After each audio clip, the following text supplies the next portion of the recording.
Well, good afternoon, everyone. Aloha, and welcome to this secret art of Huna conversation about taking control in crisis and in times of change. So the reason that I wanted to talk about this today, and for those of you, by the way, who don't know me, I'm Dr. Jane Lewis, and I have the Secret Art of Huna Facebook group, and I work with Huna. Hi, Chantal. I work with Huna to enable people to really make the transformations in their life that they want to. But the reason that I wanted to talk about taking control of your life in these times of crisis and change is that as I look around, I'm seeing politicians everywhere. So Trump, Boris Johnson in the UK, but all around in many parts of the world, I'm seeing politicians talk about the need to take control of the virus. Now, if you know anything about the way that viruses behave and replicate, the idea of taking control of them is a little bit, well, let's just say it's a little bit of political language. However, there are things that we can do to control in this current situation of COVID. And they are around our reaction to the situation, our reaction to the environment, and things that are happening around us and to us. And that's what I wanted to focus on today, because as human beings, we need an element of control at a neuropsychological level. We know that control is really important. Hi, Janet. We know that control is really, really important. So how can we get that control that is so important for us? Now, we can't control everything. It's not like that. And we need scope for creativity, and we need scope for some uncertainty. But we need, as human beings, to feel that we have some level of control. When we feel out of control, it can be extremely stressful. It can create anxiety. And that then generates a whole pattern of behavior, which isn't necessarily useful. So having some sense of control is really important. Now, what do I mean about taking control? Well, basically, there are cycles that we can intervene in the way that we react to things. So something will happen, an event. It could be that somebody in your family gets corona. It could be that something happens to your business. For example, the numbers go up or the numbers go down. It could be that you're put into furlough. Whatever the event is, all the time we have, and it depends who you talk to, but we have something like 11 million bits per second of information coming in at us all the time on an ongoing basis. And this is brought into us by our five senses, fundamentally, by our sense of sight, hearing, touch, smell, taste. And then it's then processed in the brain. So that's the event. It has to be processed. There's a lot of data. And the brain does this in a nanosecond. And the way it does it, the way it chooses what to pay attention to, is really based on a whole load of different factors. Your values, your beliefs, your spiritual beliefs, the things that you say to yourself, your past experiences. There's a long, long list. And it's a bit like a filing cabinet. Either if you're like me and you still have an old-fashioned filing cabinet with little tabs with names on them, or folders that you have on your computer with even subfolders in them and files inside there. We all have different ways of arranging the filing cabinet of the brain. And as the data comes in, we place it in different filing sections, if you like. And that tells us what we want to pay attention to. Now, you can either pay attention to the good things, you can pay attention to the bad things. You can then you can evaluate the event. And as we evaluate the event, we start to make it mean something. So, for example, with coronavirus, you could make coronavirus mean that the person who's got coronavirus is going to be extremely ill. Trump right now has gone into hospital with coronavirus. Now, we can make that mean a number of things. Some people in the States are making that mean that he's an absolute hero. Some people in the States are making that mean he's an absolute fool. Some because he hasn't worn masks historically and hasn't protected himself. Some people have made it mean that he's going to die. Some people have made it mean that he's going to live and be stronger. We put meaning onto all the events. And the way we make this meaning depends on our filing systems in our brain and our past experience.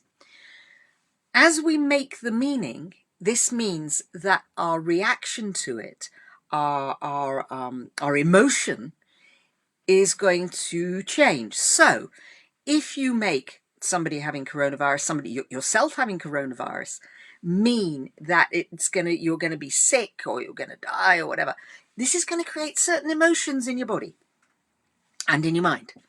And these emotions, whether they're positive or whether they're negative, are going to have an effect on your overall experience and how you behave, and how that feeds into the next round of the cycle, the next event, the next experience. So we're doing this all the time.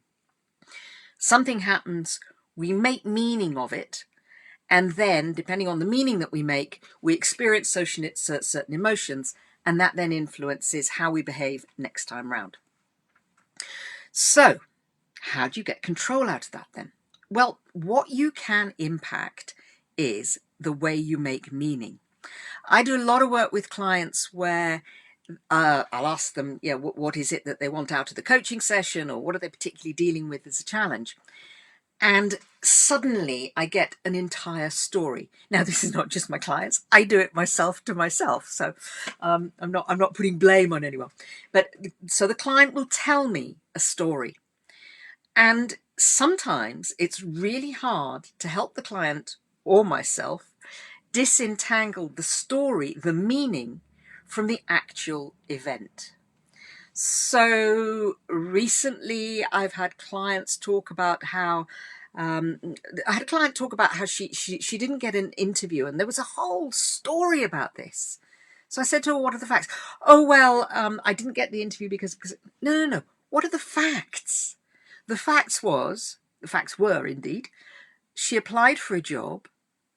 She submitted the application on time. She believed the application was a good application, and she got rejected. And she didn't get any feedback as a result. So she has no way of knowing why she was rejected for this job. She makes all sorts of meanings out of it.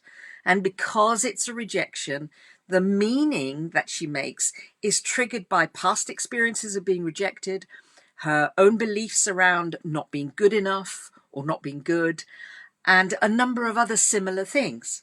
So those old experiences, those old and existing beliefs about herself, colour the interpretation that she puts on the fact that she's been turned down for a job. The facts are she's been turned down. Who knows why? Maybe there was somebody with better qualifications. Maybe there was somebody that the company already had in mind and they decided to go with them. An internal candidate, for example. Maybe they decided not to hire after all. There's a whole load of possible different outcomes that she cannot see because she's locked in the story and she's locked in the meaning. So the key thing when we find ourselves in these spirals of, oh my God, it's too awful, I'm a bad person, oh, I've been rejected, oh, I'm going to die, or whatever those things that we tell ourselves, what we need to do is to stand back and look at the facts. So, for example, I've been really lucky in Corona. My business is doing extremely well. But there have been previous years, hi Darcy, aloha. So there have been previous years when my business hasn't gone so well. And in previous years, I've chosen to make it mean a number of things. I've chosen in the past, I've made it mean about me. I'm no good at my job. Oh, I can't connect with clients. Oh, I don't have a high enough profile. All sorts of meanings. And that's all they are. The facts are, business took a downturn.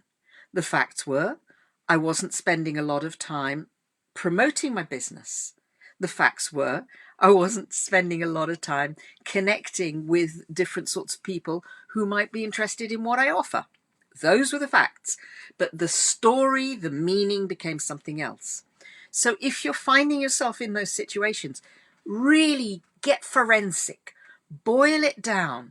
What are the facts in this situation? And what then is the story, which is all the rest of it? What's the story that you're telling yourself? If you take the facts, what other meaning, what other interpretation could you put upon the facts? And you might find that you come up with a very different story and a very different set of emotions, because so much of this is actually in here. So much of this is in our head, it's in our mind, it's in our thoughts. The more control we take over our thoughts, the more control we have over the language we use with ourselves, then the more control we have over our experience. Now, it's easy to say, I can sit here and say this, I've been studying it a long time, and certainly I still tell myself stories. So it's easy to say, but the reality is, listen to yourself. Listen to the language you use for yourself. What are you saying to yourself? What do you say to yourself on a frequent, everyday basis? When you look out at the weather, do you go, another grey day? That means the rest of the day is going to be grey. Everything else is going to be grey. Or do you go, oh, grey day, jolly good. Good chance to make some nice warming soup, for example. Back when I was doing the whole depression thing, I was told by the psychiatrist that because I'd had depression once, then it kind of predicted that I'd get it again. It was likely that I'd get it again. And for a couple of years, I lived with that fear. I lived with that fear of depression coming back. Every time I felt slightly miserable, for whatever reason, I go, oh my God, I'm going back into depression. When I let go of the fear, when I let go of the belief that because I'd had depression once meant that I would get it again, when I let go of those things, then I could start to experience both the ups and the downs of life without panicking. If on a day my mood was down, I go, mood's down today. Okay, fine. Yeah, that's interesting. Just notice. Because that's the other part of the technique. Noticing. Just notice. Stand back. Be the fly on the wall. I used to teach a technique to kids, which was about being the observer of your own experience. And I said, be the fly on the wall. So when you have experiences, be the fly on the wall. What would the fly on the wall say? Because 9 times out of 10, what the fly on the wall would say about the experience you're having is very different than the story that you're telling yourself.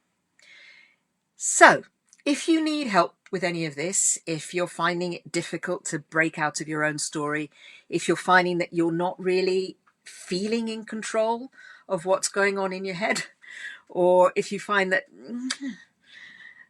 things just aren't going the way that you'd like them to go, do get in touch. secretartofhuna.com/diary, and you can book a call. And hopefully I've got some tools, techniques, and different ways of thinking about these things that will really help you. Meantime, take care, lots of love, and see you next time. Bye-bye.